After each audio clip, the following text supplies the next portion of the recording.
नमस्कार, knocking-news.com में आपका स्वागत है। मैं हूं गिरिजेश वशिष्ठ। अडानी ग्रुप पे मैंने आपको कुछ वीडियो बना के दिए थे। पहला वीडियो था कि अगर ये गया तो क्या होगा, और ये वीडियो आया था मई में।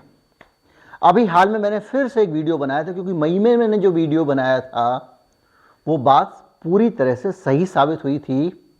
आपको याद होगा, फिच जैसी बड़ी रेटिंग एजेंसी की एक रिसर्च रिपोर्ट आई थी जिसमें अडानी ग्रुप के बारे में कुछ टिप्पणियां की गई थीं, और इन टिप्पणियों में ये बताया गया था कि ये कंपनी ओवर लिवरेज्ड है, यानी जितना इस कंपनी का धन दौलत संपदा नहीं है उससे ज़्यादा पैसा इसके ऊपर कर्जा है।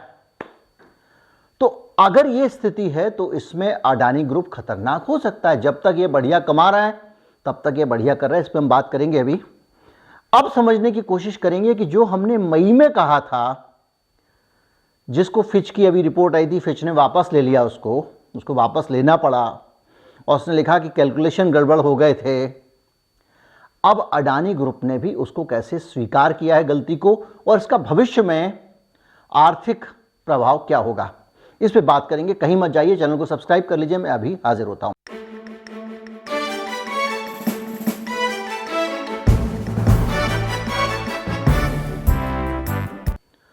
अपना काम है सरल भाषा में समझाना, और बाजार की गूढ़ बातें हमने सरल भाषा में समझाने की आपको कोशिश की। अर्थशास्त्र के ना तो हम ज्ञाता हैं, ना हमको ज़्यादा जानकारी है, और कोशिश यही रहती है कि हमारे जैसी अल्प बुद्धि के जो लोग हैं या जो स्टूडेंट हैं, जो पढ़ाई कर रहे हैं, आसानी से चीज़ों को समझना चाहते हैं, उनको अर्थशास्त्र के गूढ़ मामले पहले खुद समझें, जानकारों से, विशेषज्ञों से, अलग अलग जगहों से जानकारी लेकर, और फिर आपको समझाएं। अडानी ग्रुप पे जो हमने वीडियो बनाया था, उस वीडियो में हमने बताया था कि इस ग्रुप का जो डेब्ट टू इक्विटी रेशियो है वो बहुत गड़बड़ है। यानी जो टोटल इस कंपनी की संपदा है, अलग अलग लोगों पे, शेयर होल्डर्स पे मिला के, शेयर बाजार के दाम बढ़ने के बावजूद उस संपदा से कई गुना ज़्यादा कर्जा इस कंपनी के ऊपर है। और ये भी बताया था कि अब हम उसको दोबारा से थोड़ा सा समझ लेते हैं। आपकी तनख्वाह आपको टाइम पे मिल रही है तो आपको ईएमआई चुकाने में भी दिक्कत नहीं है, कर्ज आपके ऊपर हो या नहीं हो।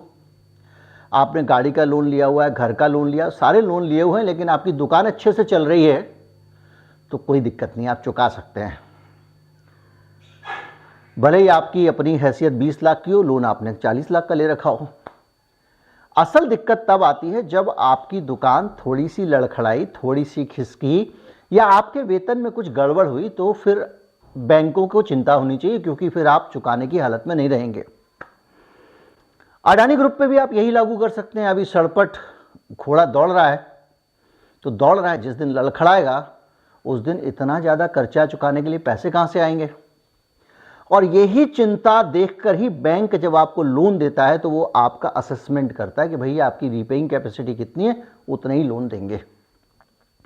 अडानी साहब की रीपेइंग कैपेसिटी का असेसमेंट कुछ बड़े लोगों का होता होगा कुछ। अब जो अपने दिमाग में आता है वो कहना भी अच्छा नहीं लगता है। बहरहाल इनको खूब लोन मिला था, और हमने वीडियो बना के आपको बोला था कि इनका डेब्ट टू इक्विटी रेशियो जो है बहुत गड़बड़ है, इस कंपनी के ऊपर बहुत ज़्यादा कर्जे हैं, औकात से ज़्यादा कर्जे हैं, और जब ये लड़खड़ाएगी तो सब कुछ लड़खड़ा जाएगा, क्योंकि तमाम कर्जा इनके ऊपर है। आपका होम लोन डूब जाए तो बैंक थोड़ी डूबेगा। तो वो सारी स्थितियों के बाद में एक फिच की रिपोर्ट आई थी, पिछले दिनों मैंने बताया था, जिसमें फिच ने बताया कि किस तरह से अडानी की कंपनी ओवर लिवरेज है, उसके ऊपर ज़रूरत से ज़्यादा कर्जे हैं। इसको भी मैंने कुछ 2-3 दिन पहले ही वीडियो बनाया था। अब अडानी ग्रुप ने एक कदम उठाया है, और इस कदम के साथ ही इस बात की पुष्टि हो गई है कि मई में हमारी जो आशंका थी, या फिच की जिस रिपोर्ट को फिच ने वापस लिया उसकी जो आशंकाएं थी वो दूर हो गई।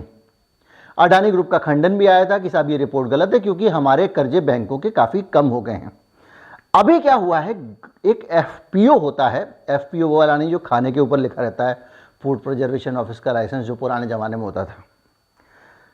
ये है एक पब्लिक ऑफरिंग है, एक तरह की। जब किसी कंपनी की, एक तो आती है आईपीओ यानी इनिशियल पब्लिक ऑफरिंग, जब वो शुरू में अपना शेयर निकालती है, एक होती है बाद में आती है जिसको कहते हैं FPO, follow up public offering, समझ लीजिए आप सरल भाषा में। वो लेके आ रहा 20,000 करोड़ रुपए शेयर बेच के अडानी साहब की कंपनी जुटाने वाली है। अब आप इसको समझिए कि ये शेयर बेचकर जो कंपनी पैसे को जुटाने वाली है, इसका क्या मतलब है, इसको हम क्या समझें।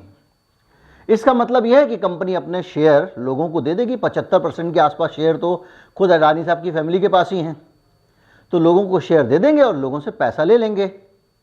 क्यों ले लेंगे? क्योंकि कंपनी भी इस बात से चिंतित है कि इनका जो इक्विटी का साइज है उससे कहीं ज़्यादा उनके ऊपर लोन है। और जब ये बात पब्लिक में आ जाती है, सबको पता चल जाती है, तो अब आप अगला लोन लेने जाएंगे तो बैंक कहेगा भाई साहब ऐसे मत करो ना यार, अब आपके ऊपर पहले ही इतना कर्जा है। 10,000 रुपये के आदमी हो, 26-27 हज़ार का कर्जा ले रखा है, 38 हज़ार का कर्जा ले रखा है आपने, चुका कैसे पाओगे बॉस, ऐसा मत करो। बैंक भी अकड़ के नहीं बोल सकता, पहले उसके पास पैसे बहुत सारा कर्जा है उस आदमी के ऊपर, कर्जदार के ऊपर। इसी तरह से जब आप जाते हो, विदेश में जाते हो, अलग अलग बड़ी बड़ी कंपनियों से कहते हो भाई हमारी कंपनी में पैसा लगा दो, मुझे ये कंपनी भी खरीदनी है, वो कंपनी भी खरीदनी है, तो वो कंपनी भी कहती है कि भले ही आप कहीं से सिफारिश लगवा दो, किसी बड़े आदमी से कहलवा दो, चाहे वो प्रधानमंत्री राष्ट्रपति हो, तब भी बैंक कहेगा सर मैं इसको पहले ही अपनी औकात से ज़्यादा दे चुका हूँ, मैं ये डुबो देगा सर। तो आप कहोगे भाई देखो ऐसा है, मेरी सिफारिश पे तुमको काफ़ी लोन मिल गया, अब खुद को भी तो थोड़ा मजबूत बना लो। तो ऐसी स्थिति में जो क्या हो रहा है कि जो विदेशी इन्वेस्टर है वो भी सबसे पहले ओवर लिवरेज वाली लाइन की बात कर रहा है, कह रहा है भाई आपका डेप्ट टू, आपके ऊपर कर्जा तो बहुत ज़्यादा है। और देसी बैंक भी कह रहा है तो आपको आगे कारोबार बढ़ाना है तो फर्दर पैसे तो चाहिए ना, अब कर्जा भी कितना लोगे। तो अडानी साहब ने क्या कहा कि थोड़े शेयर बेच देते हैं। शेयर बेचने से उनको दो फायदे हो जाएंगे। पहला फायदा होगा कि जो उनकी कंपनी है उसकी जो इक्विटी है, क्योंकि बाहर से लोग जब पैसा देकर शेयर खरीदेंगे तो कंपनी की इक्विटी बढ़ जाएगी, उसकी वेल्थ बढ़ जाएगी, तो उसका जो अनुपात है कर्जों के अनुपात में ये बढ़ जाएगा, तो अनुपात ठीक हो जाएगा। मतलब कर्जा अभी आपके पास 200 रुपये है और आपकी औकात 50 रुपये की है, तो आदमी कह रहा है भाई आपकी औकात तो 50 रुपये की, 200 आपने कर्जा ले रखा है, तो आप क्या करोगे, ठीक है भाई मैं अपने घर के थोड़ा सा ये सब बर्तन भांडे बेचता हूँ, तो जो 100 रुपये वाला बर्तन था वो बाज़ार में लगा दिया भाई बोली पे, लोगों ने बोली लगाई, 100 वाला खरीद लिया 400 में, और इस तरह से बहुत सारे बर्तन भांडे बिके, तो आपकी दौलत बढ़ गई। दौलत बढ़ गई तो दौलत और कर्ज का जो गैप था, जिसको हम बार बार कह रहे हैं डेब्ट टू इक्विटी रेशियो, वो कम हो गया।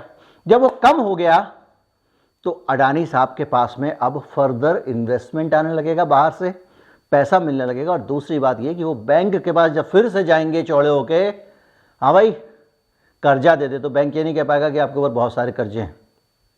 और आपको याद होगा कि अडानी पहले ही कर्जों को कम करने का एक जुगाड़ कर चुके थे। उन्होंने जो बैंक के लोन थे उनके मुकाबले 50% तक अपनी कंपनियों के बॉन्ड बेच दिए। बॉन्ड का मतलब होता है कि आपने लोगों को कह दिया भैया इतने समय में इतने पैसे लौटाऊंगा, तो मुझे पैसे दे दे, तो वो पैसा लोगों को है, वो भी एक तरह का कर्जा ही जिसको तय समय में लौटाना है।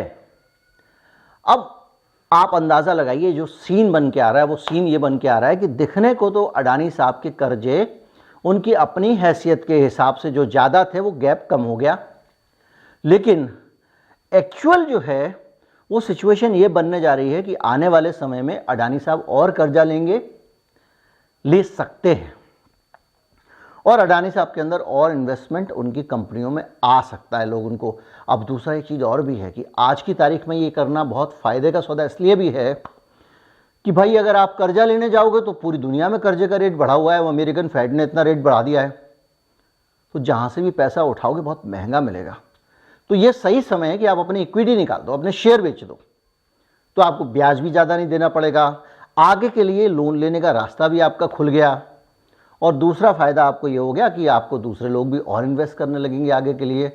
तो ये अडानी साहब ने दिमाग लगाया है, दिमाग तो उनका बहुत तेज है, और इसलिए ये पूरी की पूरी कहानी है। लेकिन इसमें एक चीज़ पक्की हो गई है कि ये जो कर्जा ज़रूरत से ज़्यादा वाला जो था वो तो था, भले ही इसका खंडन आया हो, कुछ भी आया हो, लेकिन जो सारे हालात कहते हैं वो ये कहते हैं कि इक्विटी के मुकाबले डेब्ट बहुत ज़्यादा था।